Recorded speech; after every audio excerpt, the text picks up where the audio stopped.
Now here's something to think about. I'm telling you right now, guys, there is no way that, you're watching a lot of YouTube videos about, redoing Airstreams. And you're watching some really, really meticulous people dismantle Airstreams and then lift them off the subframe and whatnot. And of course, those that are rusted, you have no choice.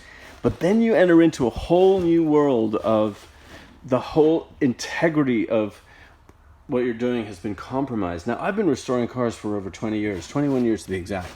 And I'm telling you, even as far as removing a panel like this, these guys are Merlins, okay?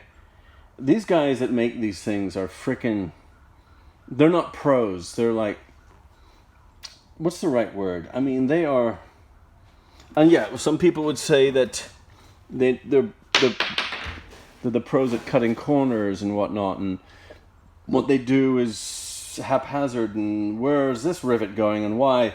But as a monocoque frame, in other words, a one-piece unit that all of the parts work together to create the mono frame, dismantling one and undoing, this is why I'm showing you this, undoing little things like rivets all around that are holding this beautiful piece of architecture together for who knows how long, 30, 40 years in some cases or longer, and then you go and dismantle it all and think that for some inexplicable reason you're going to have the magic touch in how to we put it all together as strong as it once was.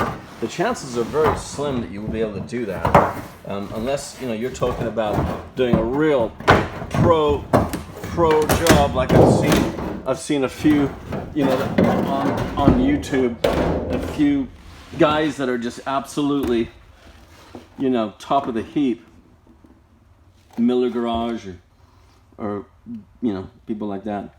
But right now I'm getting into, that's a shout out to Miller Garage, by the way. Okay, so this is our ground.